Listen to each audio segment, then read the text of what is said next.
एक मुलाकात ऐसी शख्सियतों के साथ जिन्होंने दिया है अपने जीवन को एक नया मुकाम। रूबरू कराएंगे ऐसी कुछ हस्तियों के साथ एक खास शख्सियत के साथ मुलाकात जयदेव पटेल के साथ नंबर 1 इंडिया न्यूज पर। नमस्कार व्यूअर्स, मैं हूं जयदेव पटेल और आप देख रहे हैं नंबर 1 इंडिया न्यूज। आपका एक बार फिर स्वागत है एक खास शख्सियत के साथ मुलाकात प्रोग्राम में। आज हमारे साथ खास मेहमान है केंद्रीय राज्य मंत्री कुशल किशोर जी। आपका बहुत बहुत स्वागत आज हमारे प्रोग्राम में। कुशल किशोर जी, आपसे हमारा पहला सवाल है कि राहुल गांधी ने भारत जोड़ो यात्रा के दौरान केरल से बीजेपी पर जमकर निशाना साधते हुए कहा कि नफरत से चुनाव को जीता जा सकता है लेकिन देश की समस्या को समाधान नहीं किया जा सकता है। क्या कहेंगे आप इस पर? राहुल गांधी जी को ये मालूम नहीं है उन्हें क्या बोलना चाहिए और क्या नहीं बोलना चाहिए। चुनाव के जरिए ही वो सत्ता में रहे और चुनाव के जरिए ही वो सत्ता में जाना चाहते हैं। और अगर उनको लगता कि चुनाव के जरिए देश में परिवर्तन नहीं हो सकता तो कांग्रेस पार्टी चुनाव लड़ना बंद कर दे और भाजपा को वोट देना शुरू करे। तो ये जो उनके बयान हैं वो बगैर सिर पैर के बयान राहुल जी के हैं, जिससे देश की जनता ही नहीं कांग्रेस पार्टी का वर्कर कार्यकर्ता और उनके नेता राहुल जी के बयान से सहमत नहीं रहते। इसलिए उनका बयान कब क्या बोलेंगे ये पता नहीं रहता है और जो भी वो बयान देते हैं उसे उन्हीं का नुकसान होता है और कांग्रेस का नुकसान होता है।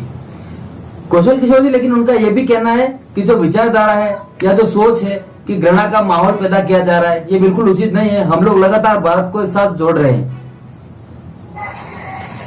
भारत पहले से जुड़ा हुआ है। लोगों को आवास मिल रहे हैं, शौचालय मिल रहे हैं, 50 करोड़ जनता को मुफ्त में इलाज मिल रहा है, 80 करोड़ जनता को मुफ्त में अभी राशन मिल रहा है। कोरोना के पीरियड में कोई भी आदमी भूखा नहीं रहा, अभी भी कोई आदमी भूखा नहीं, उन लोगों को राशन मिल रहा है। अभी 30 सितंबर तक आदरणीय प्रधानमंत्री नरेंद्र मोदी जी द्वारा 30 सितंबर तक 80 करोड़ जनता को मुफ्त में राशन दिया जाएगा। इसके अलावा किसानों को 6,000 रुपए साल में किसान निधि सम्मान मिल रहा है। महिलाओं को 13 करोड़ से ज्यादा महिलाओं को अब तक के गैस सिलेंडर चूल्हे शुरू कर चुके हैं। ऐसी सारी सुविधाएं लोगों को मिल रही है और देश उन्नति के रास्ते पर बढ़ रहा है। 300 से ज्यादा प्रोडक्ट जो विदेश से आयातित किए जाते थे अब हमारे देश में बनना शुरू हो गए हैं। वोकल फॉर लोकल जो प्रधानमंत्री जी ने बोला है, स्थानीय सामानों का उत्पादन किया जा रहा है और जिससे देश में रक्षा सामग्री भी हमारे देश में बनना शुरू हो गई है। तो हम सभी क्षेत्रों में, कृषि के क्षेत्र में, शिक्षा के क्षेत्र में, विज्ञान के क्षेत्र में, स्वास्थ्य के क्षेत्र में और जितने भी हमारे देश की उन्नति के जो भी रास्ते हैं, मेक इन इंडिया और आत्मनिर्भर भारत के आत्मनिर्भर भारत बनाने के तहत आदरणीय नरेंद्र मोदी जी जो काम कर रहे हैं उससे पूरी देश की जनता बहुत खुश है। और इसीलिए राहुल गांधी जी ने बयान दिया है चुनाव के बारे में नकारात्मक, क्योंकि वो इसके पहले बोल चुके हैं कि आदरणीय प्रधानमंत्री नरेंद्र मोदी जी को 2024 में हराना एक मुश्किल काम है। फिर से बीजेपी की सरकार आएगी और 350 से ज्यादा सीटें जीतकर अकेली बीजेपी है। जी कुशल किशोर जी, राजस्थान के मुख्यमंत्री अशोक गहलोत ने भी कहा है कि हमारे टी शर्ट में महंगाई नजर आती है, जब केंद्रीय गृह मंत्री अमित शाह तो खुद 80,000 का मफलर पहनते हैं। हमने तो कभी नहीं कहा, ये घबराए हुए हैं इसलिए ऐसी बात कर रहे हैं।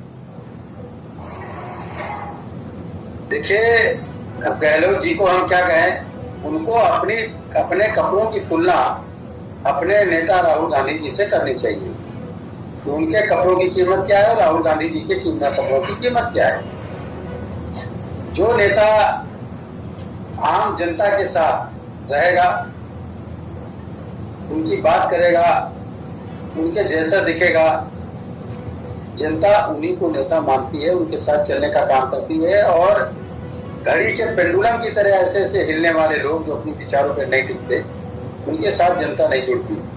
आने वाले समय में जब राजस्थान में भी चुनाव होंगे तो गहलोत जी नहीं, वहां भाजपा की सरकार होगी। कुशल किशोर जी, आपसे मेरा क्लोजिंग क्वेश्चन है कि ज्ञान वापी पर आए वाराणसी कोर्ट के आदेश पर AIMIM प्रमुख ओवैसी ने कहा कि जैसे कि बाबरी मस्जिद के समय मैंने कहा हुआ था वही स्थिति हुई और अब भी अस्थिरता पैदा होगी इस फैसले के बाद देश में। कैसे देखते हैं आप इस बयान को? देखिए, जो राम जन्मभूमि बाबरी मस्जिद का जो प्रकरण था, देश की जनता की सहमति की वजह से उच्च न्यायालय ने निर्णय किया और उसको लोगों ने माना और राम मंदिर का निर्माण शुरू हो गया। दिसंबर 2030 तक बनकर के राम मंदिर तैयार हो जाएगा लोगों के दर्शन करने के लिए। जो ज्ञान व्यापी मस्जिद का सवाल है, तो मस्जिद जैसे वहां नाम लेते थे तो बाबरी मस्जिद, अकबरी मस्जिद, किसी के नाम से मस्जिद उर्दू शब्द में या अरबी शब्द में उसके नाम होते हैं, मस्जिदों के नाम होते हैं, या किसी व्यक्ति विशेष के नाम पर मस्जिद का नाम होता है। लेकिन ज्ञानवापी हिंदी शब्द है, मस्जिद का नाम ज्ञानवापी नहीं हो सकता। मैंने पहले भी कहा था, आज भी कह रहा हूं। उसमें जो माननीय कोर्ट ने, अदालत ने जो एक सर्वेयर टीम गठित की थी, जिसमें दोनों पक्ष के लोग थे, सरकारी वकील भी थे, और वो लोग जो जियोलॉजिकल सर्वे ऑफ इंडिया के लोग भी उसमें जुड़े हुए थे, तो जाकर के जो सर्वे किया, उस सर्वे की रिपोर्ट के आधार पर कोर्ट ने इस याचिका को मंजूर किया है, जिन महिलाओं ने इस याचिका को दाखिल करने का काम किया था श्रृंगार गौरी की पूजा करने की, आरती करने की।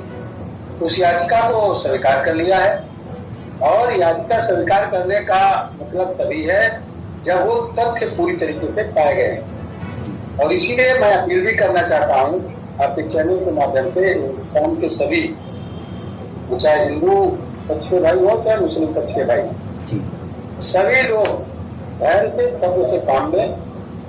जो निर्णय अदालत करे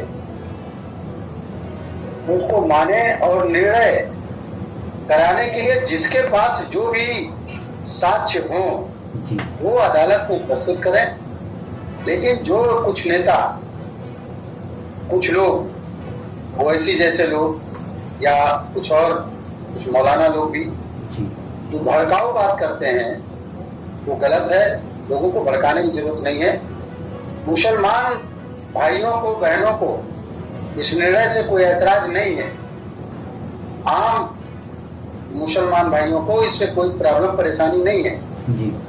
तो कुछ नेताओं को परेशानी है और कुछ मौलाना लोगों को परेशानी है, बाकी किसी को परेशानी नहीं है। और उनसे भी मेरी अपील है कि आपको जो भी तर्क देने हो वो निश्चित तरीके से कोर्ट में जाकर के देना चाहिए, और कोर्ट आपकी बात को सुनेगा, और यहाँ पर साक्ष्यों के आधार पर निर्णय होगा।